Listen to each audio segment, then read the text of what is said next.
Good morning, everyone, and welcome to United States Steel Corporation's first quarter 2022 earnings conference call and webcast. As a reminder, today's call is being recorded.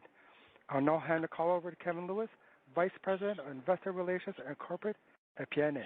Please go ahead. Okay, thank you, Tommy.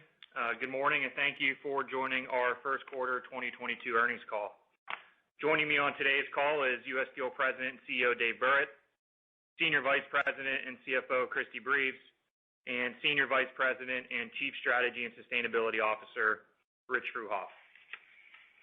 This morning we posted slides to accompany today's prepared remarks. The link and slides for today's call can be found on the U.S. Steel investor page under Events and Presentations. Before we start, let me remind you that some information provided during this call may include forward-looking statements that are based on certain assumptions and are subject to a number of risks and uncertainties, as described in our SEC filings. And actual future results may vary materially. Forward-looking statements in the press release that we issued yesterday, along with our remarks today, are made as of today, and we undertake no duty to update them as actual events unfold. I would now like to turn the conference call over to U.S. Steel President and CEO Dave Burritt, who will begin on slide 4. Thank you, Kevin, and thank you, everyone, for your interest in U.S. Steel. Thanks for your time this morning. We appreciate your continued support of our company. With each quarter, we demonstrate our progress, and it is a pleasure to provide an update on yet another quarter of record-setting performance. But first and foremost, we set a record this quarter for safety performance. So far this year, our safety is better than the record set in 2021, which was better than the record set in 2020, which was better than the record set in 2019. The drumbeat of continuous improvement demonstrates our role as the industry leader, a position we take very seriously at U.S. Steel, where safety is always first. Thank you to the U.S. Steel team for continuing to work safely. We appreciate you. We all know when safety is great, operations run great. Your hard work and dedication are at the center of our success. Let's take a moment to recognize our colleagues in U.S. Steel Europe for being safety champions and embodying our steel principles. They exemplify our code of conduct. The human tragedy in Ukraine has hit very close to home in eastern Slovakia, and on behalf of the entire leadership team at U.S. Steel, we are grateful for the support and aid you've offered to your neighbors and for the resiliency you've demonstrated to overcome deeply disturbing and disruptive events over the past several months. Looking across the enterprise, we expect 2022 to be another exceptionally strong year for U.S. Steel. We delivered our best ever first quarter and expect to do it again by delivering our best ever second quarter, expecting to beat last year's record second quarter EBITDA. Over the past 12 months, U.S. Steel has delivered EBITDA of $6.4 billion and $3.7 billion of free cash flow, enablers of our Best for All strategy and our balanced capital allocation framework. Best for All has us well positioned to continue our transition to a less capital and carbon intensive business while becoming the best steel competitor. To become the best, we are combining highly capable integrated facilities, low cost and highly sophisticated mini mills, and our unique low-cost iron ore to create an economic engine that best serves our customers, best supports our employees, and of course, best rewards our stockholders. And to become the best for all, we need best from all, which includes from our colleagues, customers, communities, and countries where we live and work. Specifically, we count on the continued strong support of the U.S. government to ensure a level playing field. We need strong trade enforcement to answer the administration's call to action to address climate change. We know the administration knows the role steel plays in our national and economic security and the opportunity we have to continue to advance actions that make steel more sustainable. We have been pleased with the work of our Commerce Secretary and U.S. Trade Representative. We expect their strong leadership and enforcement to continue. Our customers, employees, and stockholders are counting on it. Our stakeholders are also counting on the best from us to continue to deliver by expanding our competitive advantages in lowest cost iron ore in North America, mini mill steelmaking, and best-in-class finishing, while executing our balanced capital allocation strategy. The work we have done on the balance sheet and our bullish outlook for 2022 puts us in a great position to deliver on our solution to expand our competitive advantages while maintaining a balanced capital allocation strategy, including the opportunity to significantly increase direct returns to stockholders.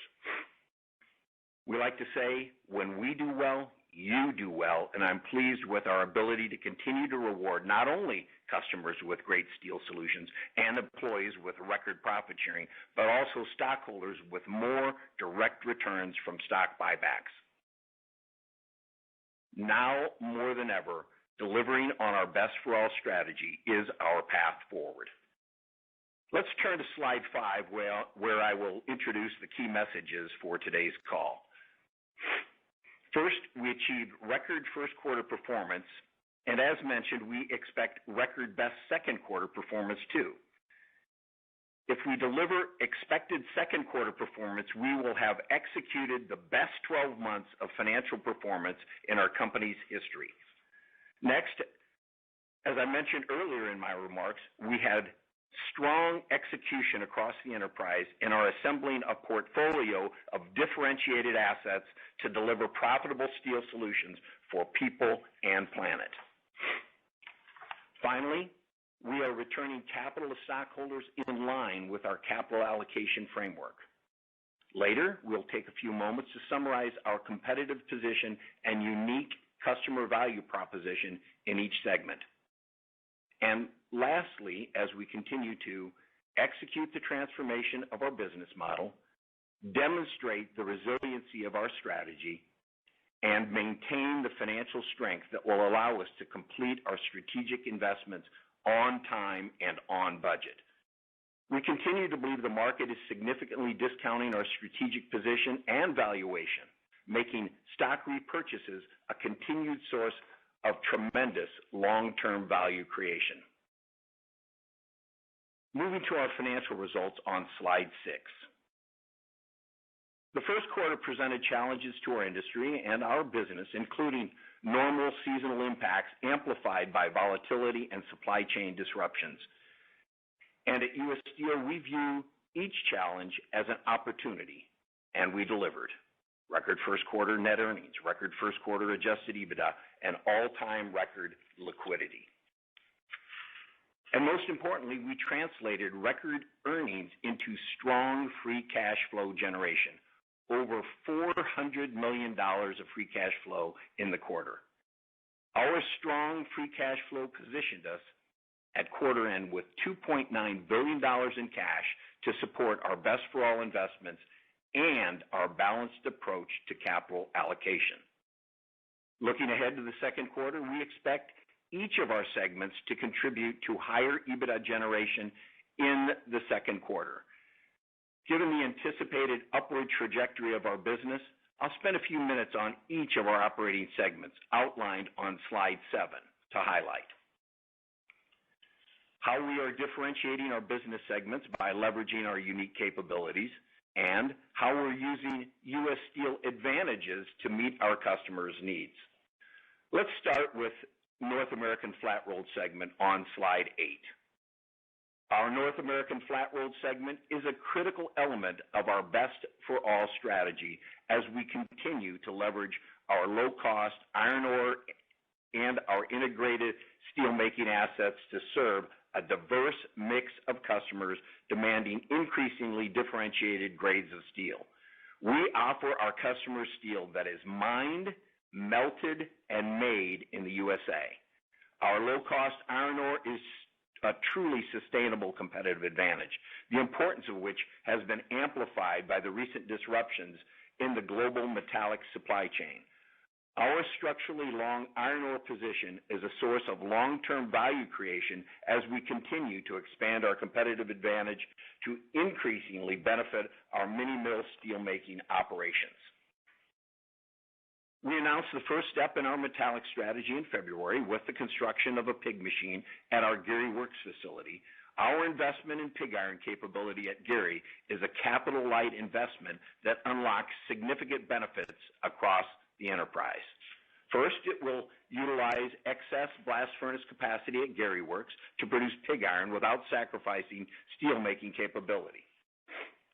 Gary Works is long iron, which means the facility can produce more liquid iron than the steel shop can consume to make steel. By installing a pig iron machine, we can increase blast furnace utilization and create efficiencies within our flat-rolled segment. And second, this pig iron investment, with expected startup in early 2023, will supply up to 50% of Big River Steel's ore-based metallics needs, meaning it could replace up to 50% of third-party purchases of pig iron, DRI, HBI, or prime scrap. U.S. Steel has a unique opportunity to translate ownership of a low-cost iron ore into feedstock for an expanding fleet of electric arc furnaces. We continue to evaluate additional opportunities to further increase our self-sufficiency and unlock additional sources of differentiation. Our integrated steelmaking footprint is also being reshaped. We've made difficult but necessary decisions to reposition our integrated facilities by moving our blast furnace footprint down the cost curve and enhancing our capabilities. Our enhanced capabilities include our best-in-class finishing lines to produce the high-end steels our customers, particularly automotive and packaging customers, demand when only the best will do. Auto OEMs have historically had the biggest need for advanced high-strength grades of steels, but our business and commercial development efforts are rapidly identifying other end markets that benefit from advanced high-strength steels. Our customers tell us time and time again that we're the leader in advanced high-strength steels, and we continue to grow share. And while supply chains experienced challenges last year, we shipped more advanced high-strength steel in the first quarter of 2022 than we did in the first quarter a year ago. The progress we've made in our North American flat-rolled segment has resulted in improved earnings power and resiliency. In the first quarter, we realized relatively flat average selling prices versus the fourth quarter of last year, despite a decrease in spot prices of 34%. Our contract positioning allowed us to generate first quarter EBITDA that was over 2 times higher than last year's first quarter performance and resulted in EBITDA margins of over 20%. Our mini mill segment on slide 9, which includes Big River Steel, is the industry leader in electric arc furnace steel production. Yet again, Big River Steel delivered industry-leading financial performance. First quarter EBITDA margins for the segment were 38% or 900 basis points better than the best mini mill competition. Big River Steel's unmatched process and product innovation, combined with its ability to produce sustainable steel with up to 75% fewer greenhouse gas emissions than traditional integrated steelmaking, makes Big River Steel a platform for growth with customers. We listened to our customers over a year ago in regards to electrical steel, and through this, we have demonstrated our commitment to serving the broader electrical steel market. It is a customer that drives our actions and informed our investment in non-grain-oriented or NGO electrical steel. We are not skeptical about moving forward faster and don't need to wait to see what automotive customers will do. Our close relationships with OEMs have us eager and strongly convinced that the thinner and wider NGO electrical steels that will be made at Big River Steel will capture customers' demand because we know where they are headed. Customers are already reserving their time on the new world-class NGO line, construction of which is on time and on budget for a third quarter 2023 startup. We're also expanding our presence in value-add galvalume and galvanize capabilities, again, informed by our customers to meet the growing demand expected in construction, appliance, and automotive. This investment is also on budget and on time for a second quarter 2024 startup. Given our well-timed acquisition of Big River Steel last year and the rapid success we've driven together, we broke ground earlier last quarter on Mini Mill number 2, co-located at the existing campus of Big River Steel. Big River Steel plus Mini Mill number 2, or what we call Big River Steel Works, combined is expected to deliver $1.3 billion of annual through-cycle EBITDA by 2026 and will be capable of producing 6.3 million tons of raw steel. And we've always said, it's not about getting bigger, it's about getting better. Investing in capabilities is what our customers need and what helps us to improve our through-cycle EBITDA performance, increase our free cash flow generation, and lower our capital and carbon intensity. We know what our customers want, high-quality steels made sustainably to help them meet their own decarbonization targets. That's why we are so pleased when Big River Steel achieved Responsible Steel Facility certification, the first and only North American steelmaking facility to do so.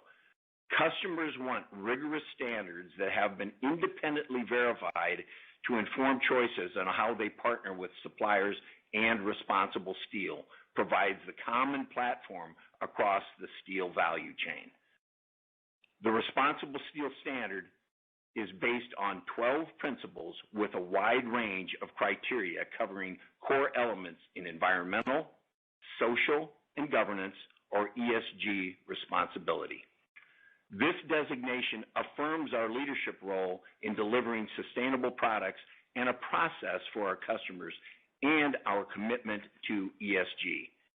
We plan to seek Responsible Steel Facility certification for Mini Mill number 2 as well, in time for its planned startup in 2024. As an innovative steel producer, Big River Steel is setting a new gold standard for North America. Now let's talk about our European segment on slide 10, the gold standard for integrated steel production in Eastern Europe. Over the past several months, our teams in Slovakia and in the United States have worked incredibly hard to mitigate the impact on our raw material supply chain caused by the Russian invasion of Ukraine. We are leveraging new and existing relationships to secure supply of iron ore, coal, and other raw materials while continuing to profitably meet customer demand. Despite the continuing conflict in Ukraine, our operations are running at high levels of utilization and remain a critical manufacturer of steel and a trusted supplier to customers in Slovakia, Czech Republic, Poland, Hungary, and Western Europe. We will continue to support the Slovakian economy and communities by continuing to operate to serve those communities. Through the cycle, our Slovak operations have demonstrated consistent earnings and free cash flow, and their performance in the first quarter was their third best quarter in their history. Finally, on our tubular segment on slide 11. Our tubular segment has endured several years of difficult market conditions, but I'm so pleased with their ability to persevere. The team has worked diligent through the downturn to improve their cost position, fight unfairly traded tubular imports, and enhance their product offerings to better positioned once the recovery came. Well, that time is now, and our tubular segment is profitably serving the U.S. energy market resurgence. The EAF at Fairfield, commissioned in 2020, is allowing for more efficient production by controlling the process from start to finish. This allows for faster response time for customers instead of relying on third parties to provide the substrate necessary for seamless pipe production. In-sourced rounds production plus proprietary connections, including API, semi-premium, and premium connections, creates a comprehensive suite of solutions for customers. In the first quarter, the tubular segment doubled their EBITDA performance from the prior quarter, and we expect to demonstrate continued improvement in the second quarter. I've said it before and I'll say it again. This isn't your great-great-grandpappy's U.S. Steel. Moving to capital allocation on slide 12.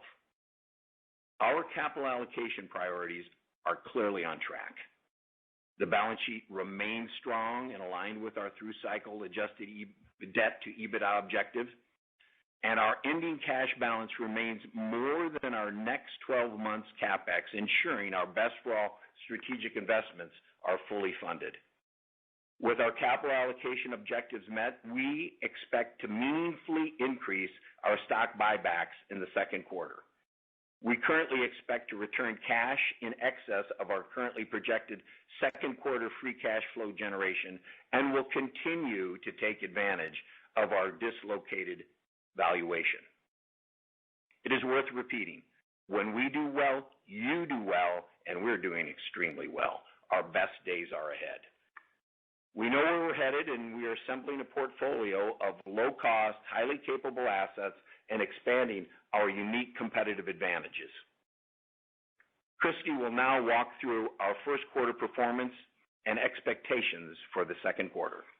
Christy? Thank you, Dave. I'll begin on slide 13. Revenue in the first quarter was $5.2 billion, which supported first quarter adjusted EBITDA of $1.337 billion, our most profitable first quarter ever. Enterprise EBITDA margins were 26%, and adjusted earnings per diluted share was $3.05. Free cash flow for the first quarter was $406 million, including an investment in working capital of $462 million, primarily related to inventory. At the segment level, Flat Roll reported EBITDA of $636 million, or 21% EBITDA margins. Fixed price contracts reset significantly higher for 2022, as reflected in our year-over-year average selling price increase, more than offsetting the typical first quarter seasonal headwinds from our iron ore operations. For the remainder of the year, our own low-cost iron ore and annually contracted coal have us well positioned in today's elevated raw material cost environment. Our flat-rolled operations continue to perform exceptionally well and are on pace for another year of record quality and reliability performance in 2022. In our mini mill segment, we reported EBITDA of $318 million and EBITDA margins of 38%, representing another quarter of industry-leading mini mill margin performance. In Europe, our Slovakian operations delivered EBITDA of $287 million, more than double last year's first quarter performance, and as Dave mentioned, their third best ever quarter. And in tubular, we more than doubled last quarter's performance to generate EBITDA of $89 million, largely due to pricing uplift in the OCTG market, new trade cases on OCTG imports, and management actions over the past several years to improve the cost structure and expand the high-margin connections business. Our first quarter performance is just the start of what is expected to be another exceptional year for U.S. Steel. In the second quarter, our flat-rolled segment should see the largest increase in our portfolio in EBITDA versus the first quarter. Higher spot selling prices and increased demand, fixed costs for iron ore and coal, and the absence of iron ore mining seasonality should all contribute to meaningful quarter-over-quarter EBITDA improvement. Our mini mill segment is also expected to capture higher volumes and higher selling prices. We project higher raw material costs to largely offset the expected commercial tailwinds. In Europe, continued healthy demand and higher prices are expected to offset higher raw material costs, particularly for iron ore and coal coming from alternate supply routes. We currently expect second quarter EBITDA to be the all-time second best quarter for our Slovak operations. And in our tubular segment, we expect continued financial improvement, primarily from higher selling prices, stronger trade enforcement, and the continued benefit of structural cost improvements. This will only be offset partially by higher scrap costs for our EAF. In aggregate, we currently expect higher second quarter adjusted EBITDA versus the first quarter and record best second quarter performance. Dave, back to you. Thanks, Christy. Before we open the line for questions, let me spend a few minutes on slide 14. We are executing to reposition our business for the future. And executing our Best for All strategy is key to delivering on that opportunity for our customers, for our colleagues, for our stockholders, and for the communities where we live and work. We are progressing on key elements of our strategy, on time and on budget projects, including expanding our competitive advantages in low-cost iron ore, mini-mill steelmaking, and best-in-class finishing capabilities. When we execute our announced strategic investments, we will deliver approximately $880 million of additional annual through-cycle EBITDA, with benefits beginning in 2023 when our pig iron investment at Gary Works comes online. We are seizing the moment and building momentum day by day and have a strong team in place to deliver on our objectives. Our strategy is the right one, and 2021 was just the first step in our pursuit of best. With that, let's get into Q&A. Okay, thank you, Dave. The global pandemic had a profound impact on how we engage with our key stakeholders over the last 2 years. At U.S. Steel, we've embraced distributed work to get closer to our customers and increase the productivity, satisfaction, and retention of our employees. We've never been better connected as an organization, more deeply involved with our customers, or more focused on finding new pools of talent to join our organization. It is in that spirit, and to ensure we create new ways to engage with stockholders, that we have partnered with Say Technologies to directly receive questions from our investors for today's call. Using the Say Technologies platform, investors were able to submit and upvote questions over the past week. We have seen strong support and engagement of the platform and received over 50 pre-submitted questions. For this morning's call, we have selected 2 top questions to kick off our Q&A session. So Dave, Christy, and Rich, I will get us started with our first question. We received several investor questions about dividends and stock buybacks, including from Scott A., JSP, Luis L., and Stephen S. So Dave, can you get us started by sharing your thoughts on how we're thinking about our quarterly dividend and any additional comments on stock buybacks? Sure, Kevin, and thanks. That's a great question. But let me just make one quick comment before we jump in. I really appreciate this strong level of engagement we saw with this new Q&A platform, so I applaud you for looking for new ways to engage with stockholders. I think it's a really interesting tool, and we'll just see how it goes and get feedback from others as we move forward. So far, so good, and really good questions over the past week. Now, let's get back to the question on capital allocation. This is a really important topic, one we spend a lot of time thinking about. Investors trust us with their capital, and we want to reward everyone who has put their confidence in U.S. Steel. Obviously, the choices we make about dividends and buybacks are so important to long-term value creation.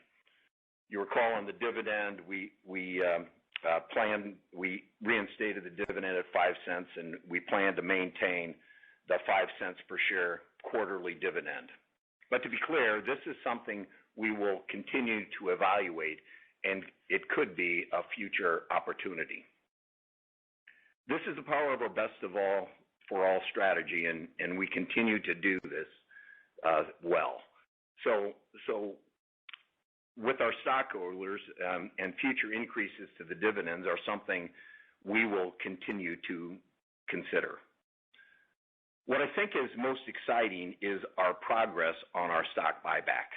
Right now, we know the stock price is too low, and buybacks are the best way to return capital to stockholders. And good timing, I just received here an update that we completed our first $300 million authorization and are beginning our $500 million authorization now. So as I mentioned in my remarks, we expect the pace of our buybacks to materially increase in the second quarter. But Christy, do you have anything else you want to add to that? Well, thanks, Dave. I think you gave a really good summary. But I would add a couple points about how we got to where we are. In the last year, all of you have heard us how focused we've been on strengthening our balance sheet. And I think what we've done in the last year has truly been remarkable. As you know, we paid off more than $3 billion of debt. We now have an industry-leading net debt to leverage ratio. And, it's at 0.2 times leverage, net leverage. So we're very pleased with that. We also have pushed out our debt maturities. We have 80% that are 2029 or later. We also have record cash and liquidity, and that gives us a lot of confidence as we execute these strategic investments. I think your sentence that you said several times today, it really summarizes it. Well, when we do well, our stockholders do well. I think that kind of says it. Good. Great. All right. Thank you, Dave, and thank you, Christy. The second and final question from Say Technologies that we'll address here this morning is related to U.S. Steel's ability to benefit from the Biden administration's infrastructure bill. This was a question submitted both from Elizabeth and Mina. So, Dave, do you want to get us started with our opportunity, the opportunity provided by the infrastructure bill? Yeah, thanks, Kevin. I think it's another really good question, and I'm not at all surprised it finds its way to the top of the list. I think what the question highlights is how critical U.S. steel is to our country. Quite literally, steel is the backbone of America, our infrastructure, our supply chains, and the products we all use daily to keep our families safe and make progress possible. In many ways, we believe it's our patriotic duty to support our country, whether through infrastructure, climate change, or against international bad actors. So we strongly support bipartisan action to invest in American infrastructure. We support the need to develop partnerships and advance policy that is responsive to climate change and supports the transition of our steelmaking footprint towards a more sustainable future to help deliver on our 2030 and 2050 sustainability goals. We certainly support the administration's continued enforcement of trade policy against those countries not playing on a level playing field and damaging our essential industry. We're pretty passionate about this, and I guess I could spend a lot more time on this, but maybe I'll just pause here. And Rich, you have anything to add? Well, thanks, Dave. I think I fully agree with everything you've outlined. U.S. Steel's, we're uniquely positioned to say that we are mined, melted, and made in the USA, and that's really an important differentiator for us. The infrastructure bill, it includes Buy American provisions that increase demand specifically for American-made steel. And as you highlighted, that's something we've been talking about for years. We're passionate about our ability to support our customers in the steel-intensive industries that produce the machinery, the equipment, and the vehicles that our economy needs, and do it with steel that is truly U.S. steel. And, as a company, I don't think this could have come at a better time for us. Our operations are running exceptionally well. We're setting quality records and reliability records last year, and we're on track for this year as well to set new records. We are also, as you highlighted in your opening remarks, we're advancing our metallics investments that leverage our low-cost iron ore in northern Minnesota and the Mesabi. I think we'd say we absolutely expect U.S. Steel to be a continued winner as we reshore manufacturing in the United States and increase the regional focus of our supply chains. And look, we've been talking about that for years, and I think now the market is catching up with these advantages that we have. So the strategy we are executing, it's just increasing our position of strength domestically. We know there are a lot of stakeholders that are counting on our success, and we look forward to continuing to prove to them that best for all is best for our customers, our employees, and of course the communities where we live and work. Great. Well, thank you, Dave, and thank you, Rich. So with that, once again, very appreciative of the strong response that we saw from investors through this new technology, and look forward to the continued engagement on future calls. So with that, Tommy, if you could please cue the phone line for questions. And just as a reminder, we ask each of you to please limit yourself to one question and a follow-up so everyone has the opportunity to ask a question. Thank you. If you'd like to register a question, please press the 1 followed by the 4 on your telephone. There are 3-tone prompts to acknowledge your request. If your question has been answered or to draw your registration, it's the 1 followed by the 3. And we'll proceed with our first question on the line from the line of David Gagliano with BMO Capital Markets. Go right ahead. Okay, great. Thanks for taking my questions. An interesting shift to the Q&A format. I'm really looking forward to hearing the types of questions that are selected each quarter with that format. That'll be interesting. Just on my questions, I have two, one and then one follow-up. First of all, my first one is actually a clarification. You flagged plans to accelerate buybacks in 2Q. I thought you mentioned you plan to return capital in excess of 2Q22 free cash flow, but I didn't quite hear that. Is that the level of buybacks we should be thinking about in the second quarter? That's my first question. Yes. Easy. Okay. Next question. Follow-up. Europe. I want to drill down on Europe. I know Kevin's a little annoyed with me because I've been asking these questions, but I've been to Košice. I've seen the mill. I've seen the rail line that runs directly from, I think, Ukraine to the mill. I believe the mill is essentially, I think, landlocked, and I believe all the iron ore comes directly from Russia. And I also think it has a captive thermal coal-fired power plant, and that thermal coal comes from Russia. I know you've mentioned sourcing material from other places. I wonder if you could just quantify how much iron ore you're able to source from other places, and did I just get those facts correct? And if you could give us more detail essentially on the contingency plan. And ultimately, are you confident that that mill will continue running at maximum utilization rates after the second quarter? Well, thanks for the question, David. And we know that's top of mind for investors because it's certainly top of mind for us. And fortunately, we have a exceptional USSK team in Slovakia, along with our procurement team that got way out in front of all these possibilities, so that we've been managing that supply chain extraordinarily well.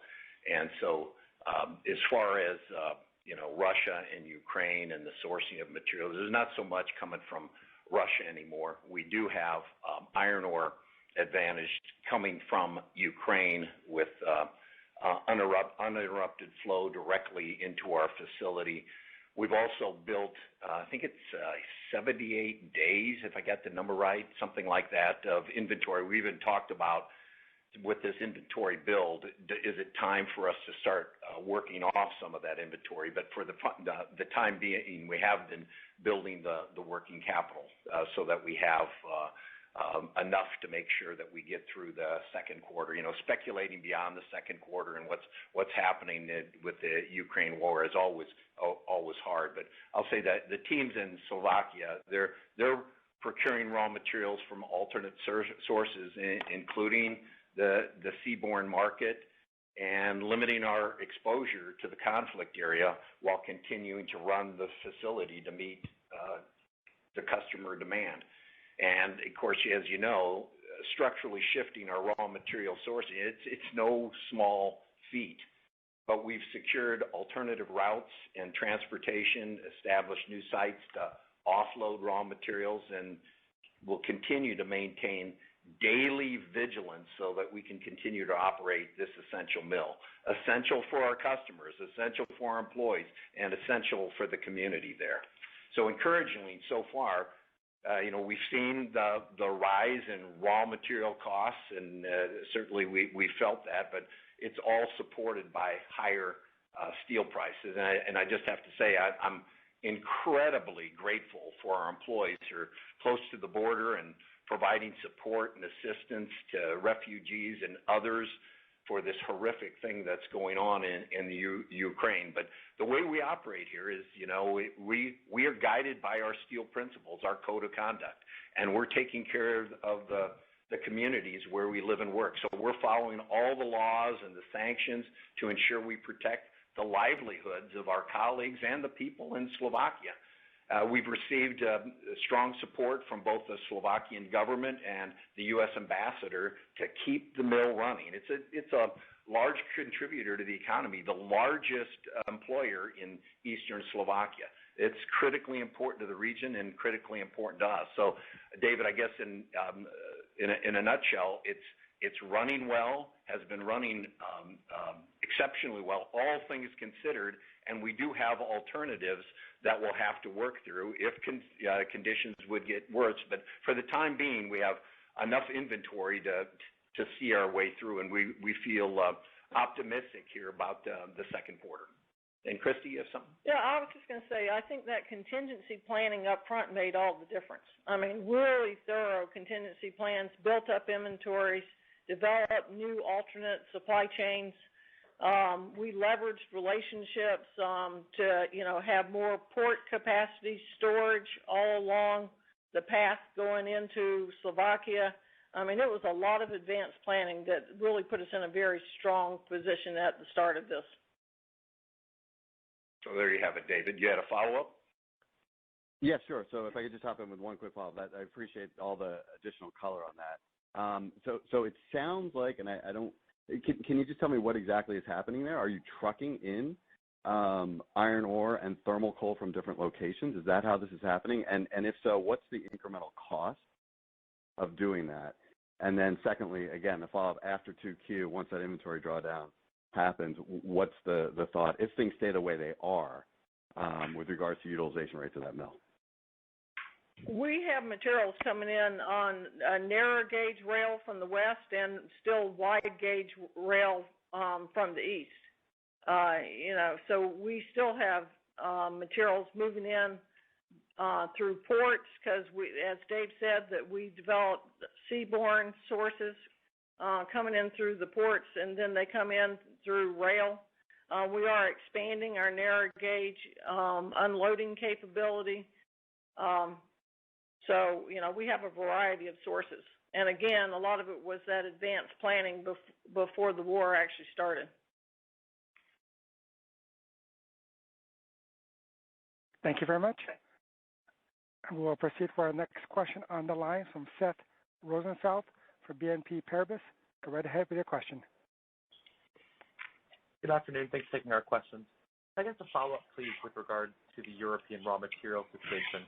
I believe in response to last question, you said that there's not very much coming from Russia at present. Can you just confirm if there's any procurement of Russian iron ore or coking coal? At least in the case of iron ore, of course, there's no formal sanction on that product from an EU perspective. Many of your peers have ceased procurement entirely. Can you just confirm the current state of play? Start out. We aren't receiving any more coal from Russia because that has stopped. And as Dave said earlier, we follow all sanctions and laws, so coal has been completely stopped. We are getting a little bit of iron ore, but, as we were talking about, we really have diversified our sources, and that's very small at this point in time. Yeah, there's not so much anymore coming in. No. Okay, thank you. And a follow-up, please. When I look at the shipment versus production data for Košice, I think this last quarter was the first time since 2006 that we saw shipments above production. Was that a conscious effort to draw down inventory, and does it reflect any production disruptions, perhaps tied to this raw material situation? Yeah, Seth, this is Kevin. I would say no production disruptions for sure. I think it just continues to speak to the high level of efficiency of the mill and the continued strong demand that we're seeing across the V4 region as well as Western Europe. So I think just once again representative of our USSK facility's ability to be extremely responsive and resilient to the dynamics that continue to unfold in Europe. And as you saw, very, very strong results, third best ever quarter, and we expect that momentum to continue into Q2. So you should expect some pretty consistent shipment volumes looking in the second quarter for the European segment. Thank you very much. And we'll proceed to our next question on the line, from the line of Carlos de Alba from Morgan Stanley. Go right ahead. Yeah, thank you very much. Good morning, everyone. Questions on volumes or shipments from the North American business. We saw a drop year on year and quarter on quarter, which quarter on quarter may be seasonal, but it was just, quite below the first quarter last year. Could you elaborate a little bit of what you are seeing in terms of your different end markets, and how do you expect the rest of the year to go in terms of your shipments? And then, if I may also ask on your the derivatives gains in the mini mill, how much hedges you have going forward that may isolate or reduce the impact of higher energy costs potentially into the mill? Sure. So Carlos, on kind of Q1 shipments, you mentioned kind of seasonal weakness. I think that's absolutely the right way to think about the first quarter of this year. You really saw that across our domestic, steel order book. But as we mentioned, I think during the time of our guidance, we'd seen order entry rates pick up towards the end of the first quarter. And continue to find ourselves in an ability where we are, I think, responding well to where demand is manifesting itself across our balanced portfolio of products. So, automotive demand remains consistent, certainly not back to the levels that we had seen kind of pre-disruption. And I think given our diversified end market exposure and, construction, service center, industrials, we've been able to kind of really optimize the mix of products to best serve our customers and to drive the highest levels of earnings and margins across the enterprise. So I think it just speaks to our diversification, and as I mentioned, our ability to be responsive to customers with a great mix of operating assets, both on the integrated and mini mill side of the business. And then on hedges for Big River Steel, I think we have some just natural hedges within our business, given how we operate. And I think that you should expect the Big River segment to continue to perform at extremely good levels of margin, pretty consistent with where they were in the first quarter. So navigating the metallics price increases, and certainly looking to see a higher average selling prices in our mini mill segment next quarter, as well as significantly higher shipping volumes as well. Thank you very much. And maybe just a follow-up, if I could, on prices. Given the dynamics that we have seen with a correction in January and February, very strong rebound in March, April, and now sort of stabilization and coming down, when you put that on top of the reset of the fixed price contracts that you have, that you mentioned is going to significantly increase your realization in 2022. But when do you see these dynamics that we saw in January and February really affecting your realized price? Is it more in the third quarter, where potentially you could see a little bit of a decline in quarter-on-quarter prices? Certainly we'll have to see how the pricing environment plays out, Carlos. I think that we continue to be strongly convicted that demand, where metallics prices and raw material costs are, we could really possible to see a plateauing effect steel prices. So, I think that we'll have to see ultimately how spot prices evolve, but would expect average selling prices to be up quarter over quarter in the mini mill segment, and I think you'll really start to see some positive momentum in average selling prices for the flat roll segment in the second half of the year. Thank you very much, Kevin. Thank you. And once again, on the phones, if you would like to register a question, you may press the 1 followed by the 4 on your telephone keypad. And we'll get to our next question on the line. It's from Emily Chang with Goldman Sachs. Go right ahead. Good morning, Dave, Christy, and team. My first question is just around your raw material mix. Could you please share what your mini mill charge mix is currently? How has that evolved since the Russia-Ukraine conflict? And then will the Gary Works pig machine be ultimately used internally only, or are you having discussions on selling that to third parties over time? Sure. Let me start with your second question first, Emily. I think the Gary Works pig machine will certainly be used to advantage the U.S. Steel enterprise and our Big River mini mill operation. So at this point in time, as I think Christy, Dave, and Rich all mentioned during this morning's discussion, that is how we are going to unlock value for our business, and it's certainly something that we're going to use for the sole benefit of U.S. Steel. Since the crisis has emerged in Russia and Ukraine, I think Big River team has been extremely responsive to shift their mix of metallics. In particular, reducing some dependency on pig iron consumption and moving to more other virgin metallic units as a result of the securing some additional supply. So I would say right now, we've seen the biggest some decreases in pig iron consumption, which has been offset by some increases in HBI consumption across the electric arc furnaces in Osceola. And to be clear, we've got no exposure to metallics from the Russian or Ukraine region with Big River. Great, that's very clear. And my follow-up is just around your flat-rolled full-year guidance. It looks like you'd have to be running your assets at about an 80% plus utilization consistently for the remainder of the year to get there. Curious, what level of confidence do you have that your flat-rolled assets can be run at these levels for an extended period of time?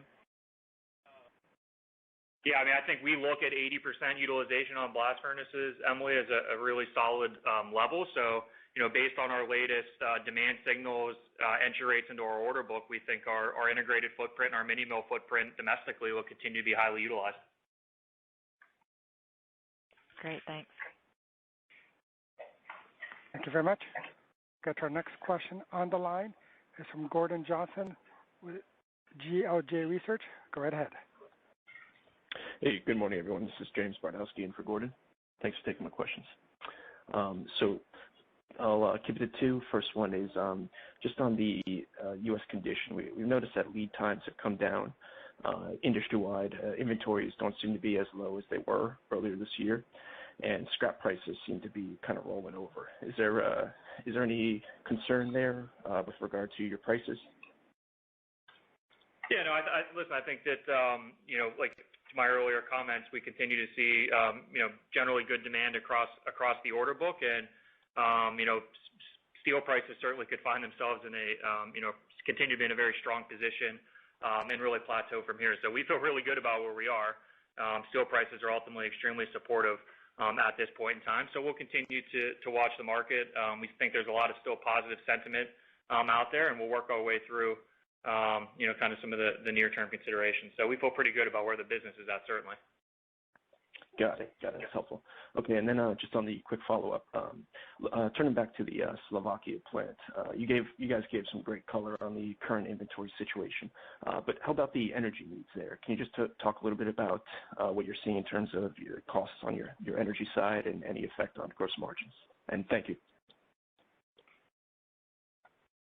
Sure. Happy to do so. So on the energy front, and USSK, I think we continue to see some impacts on electricity rates, et cetera. But I would say quarter over quarter we wouldn't expect a lot of changes at least on the energy front in the segment. So, we continue to watch it, but at this point in time, not much of a change. And as Dave and Christy both mentioned in their remarks, given where steel selling prices are, we've, certainly in the first quarter, you saw margins expand for the segment.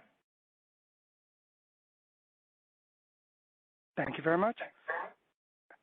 And we have no further questions at this time for Q&A. I'll now turn the call back over to U.S. Steel CEO Dave Burritt for closing remarks. Thank you. We're delivering record performance while continuing to invest in our business and reward stockholders. Thank you to our employees for another quarter of exceptional performance. We appreciate you and delivered record first quarter performance because of you.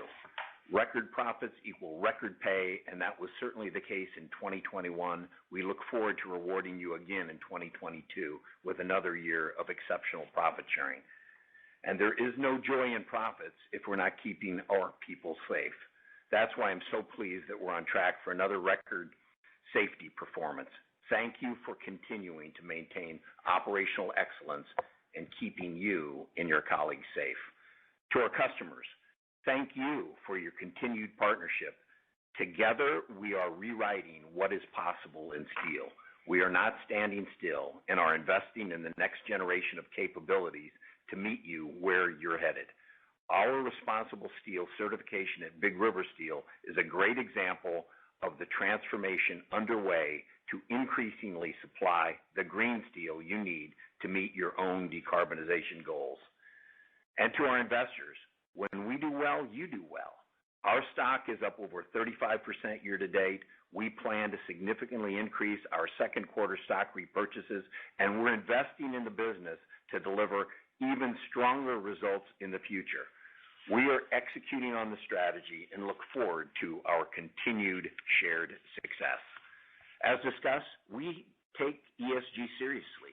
We remove hyperbole on who has the best ESG with independent validations like being the only integrated steelmaker honored by Ethispheres as one of the 2022 world's most ethical companies.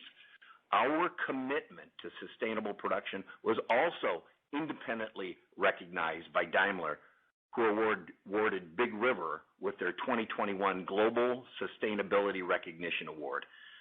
And as mentioned earlier, safety is our number one priority. So it has been particularly rewarding to see our organization deliver record quarterly safety performance as measured by the industry standard, days away from work, and be on track for another year of record safety performance. U.S. Steel's best days are still ahead of us. Our future is incredibly bright. Now let's get back to work safely. Thank you very much. And that does conclude the conference call for today. We thank you for your participation. As we disconnect your lines, have a good day.